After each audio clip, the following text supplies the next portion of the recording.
know, it's a beautiful day outside. The birds are singing, the flowers are blooming, the sun is smiling. I'm gonna throw a rock at the helicopter. Dead games, am I right?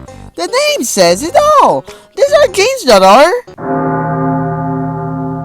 Dead games are usually a result of a publisher being lazy and disowning their child, which is usually a result of many different reasons. Some of them had a bad reputation, some just got creatively bankrupt, some just didn't felt like continuing it, some of them had bad odor! One example of a company who did this a lot is...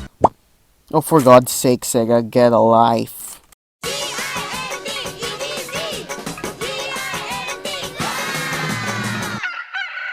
Billy Hatcher is one of my favorite Sega franchises. Behind the stupid dolphin, Billy Hatcher and the Giant Egg is a pretty good game in my opinion. I gotta be honest, I'm only halfway through the game, so I think my opinion here might change after a while, but it's just good. The game itself is a pretty unique for a GameCube platformer. Billy Hatcher and the Giant Egg revolves around the mechanic of rolling eggs. The player controls the main character, Sonic the Hedgehog 2.0, who can't really do much besides jumping and running, but when he finds an egg, he'll do that egg until everyone dies. While rolling an egg, Sonic 2.0 becomes faster and is more agile. He can also dash, slam the egg down from the air, accidentally kill someone's child. Yeah, it's really satisfying squishing enemies with the egg mechanic, and it's really fun to bounce around with the egg. It is kinda annoying when the eggs got stuck on a stupid edge, but The level design is kinda questionable though. There's some segments where the level just ends and you need to roll a golden egg, and it fills the food meter up until you can crack the egg up, but I just mostly randomly wander around trying to find an exit until I notice I have to do all of that. But the rolling sections in these levels are probably my favorite parts. It just feels so fast and thrilling. Just like Sonic! Speaking of rolling,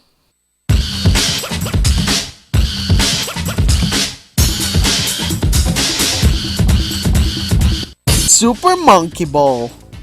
It has a monkey inside a ball! Super Monkey Ball is a series of arcade platform games initially developed by Amusement Vision and published by Sega.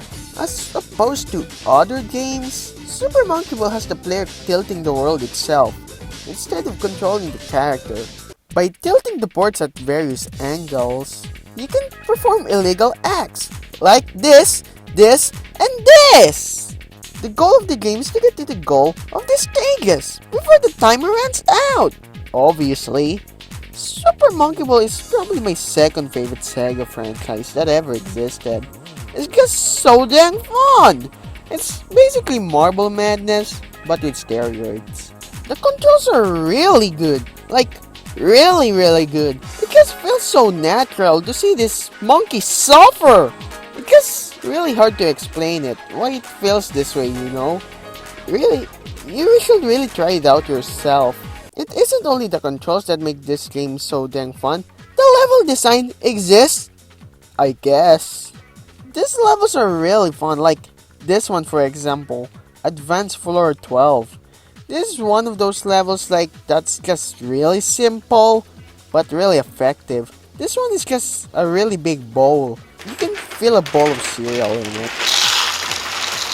You have to build up momentum to get to the goal. It's such a simple mechanic, yet it makes me giggle. And that's only the tip of the iceberg. I can't do this game justice. It's way too good for me to describe it.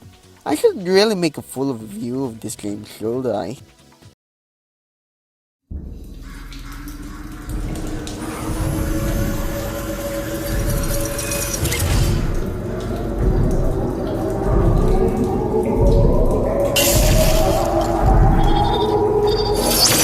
It's been a long time. How have you been?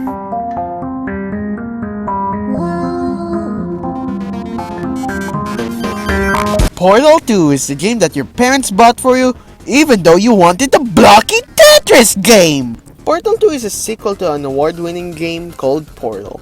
It features a single-player story and two angry people. Portals are the main focus of this game. You can shoot two portals, blueberry and orange juice. The puzzles in this game are really clever, like this one, Chapter 3, Level 17. Okay, you see that door over there?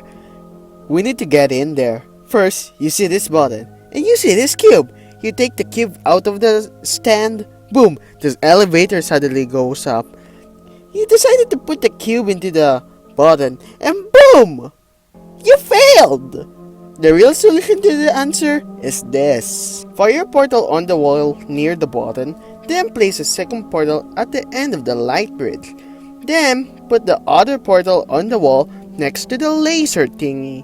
Then, pick up the box. This is the hardest part of the puzzle, so get ready for some emotional trauma here.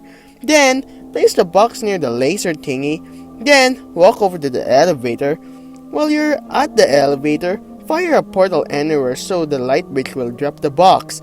And it'll fall directly into the button, which will lift you up to the door. Then after that, you go to your mirror and scream, "I'm a genius!" This room is probably my favorite level in the entirety of gaming. Yeah, the other rooms in these games are certainly better, but not gonna lie, I feel like this room is one of those levels in gaming that really changes the game. For me at least. I should really make a full review of this game someday. Probably.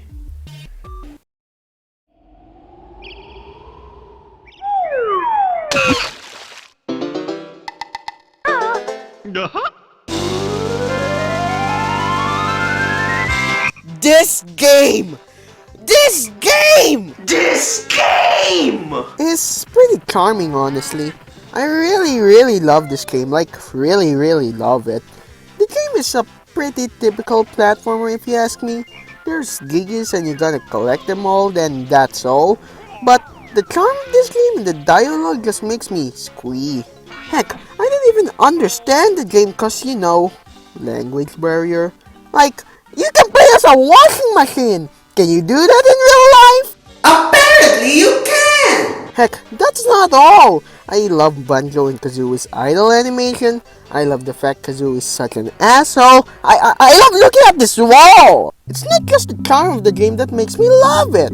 It's also the objectives. There's this mission on a swamp level where you go inside an alligator and there's another alligator in it and you have to race who can get obesity the fastest. There's another mission where in Treasure Trove Cove where you have to ground pound on these X parts. It sounds pretty simple, right? But then at the last part, it shows a question mark where it's basically teasing you where it is. But little did you know, it was right behind you all along. This game is such a good little platformer, which kinda reminds me of another franchise.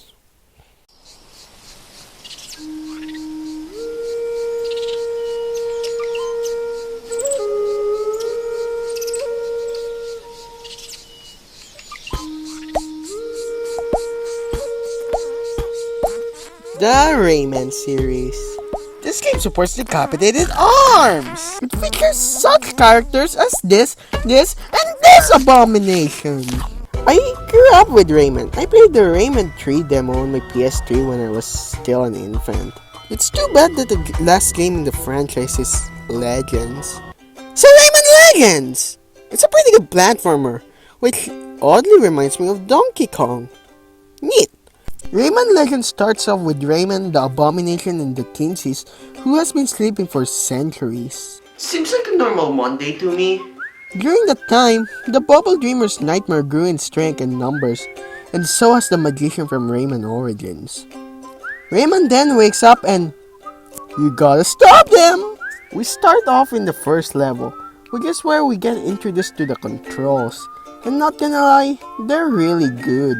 You can do a dive after jumping, you can use your hair as a helicopter, and punch things with your fists! It is kinda weird that the game teaches you how to run in the 6th level. I didn't even know you can do that, but The first world also introduced this guy named Patrick. He helps you do some puzzles throughout the level. See, this game was actually designed for a console called the Wii U.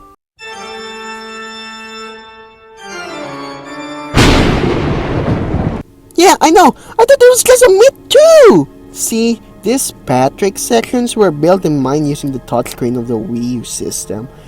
The problem is, when they had to port it to other consoles, they had to neuter these sections and you have to play pressing this! Honestly, these sections are really lame, which is a shame since half of the game levels are built for this in mind. And playing with the button is really awkward as heck.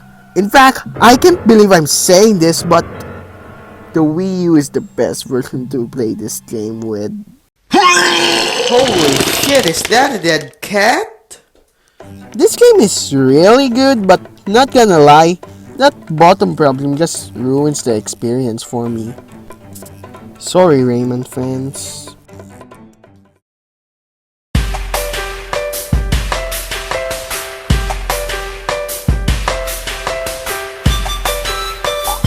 The Pac-Man series. You might be saying, Icy, are you blind? Pac-Man isn't that dead, which I will respond with, Can't you say I'm not wearing my glasses? in my glasses-less eyes, Pac-Man is dead. He's more of a mascot than a game franchise nowadays. The only place I see him now is mostly compilations and stuff. The Pac-Man Championship Edition games are fun, but you know what I really want? A successor to the Pac-Man World series.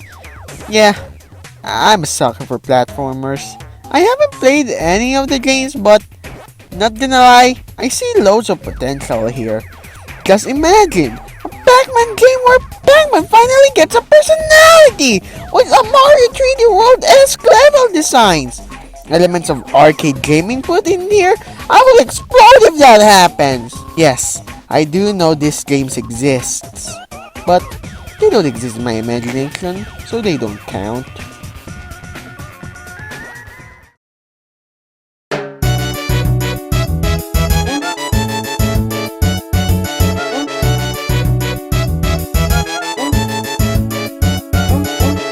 Mario Party is such a fun little party game. It's basically capitalism with mini-games. The mini-games in this game are so good! And the board games have such huge pathways. Like you can go here, here, and here! The multiple board spaces screams chaos sometimes. It makes your life easier. Sometimes it even tells you you're a doodoo bot. You know, how about let's take a break and play some Mario Party? There it is! Ah! Mario Party 9.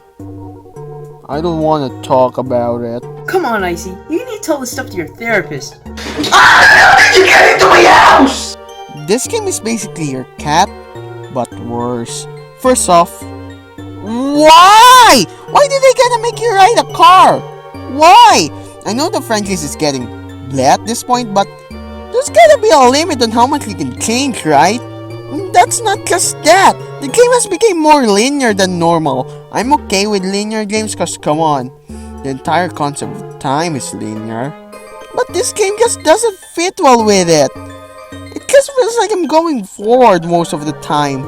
Not just that, they changed the way on how you win. I understand why they did that, but I feel like it's kinda stupid that you basically just need to win the most mini games. And not gonna lie, it kinda makes the board game aspect more meaningless. It kinda makes it more like a mini game collection than a party game. All I'm saying here is that the game belongs in the...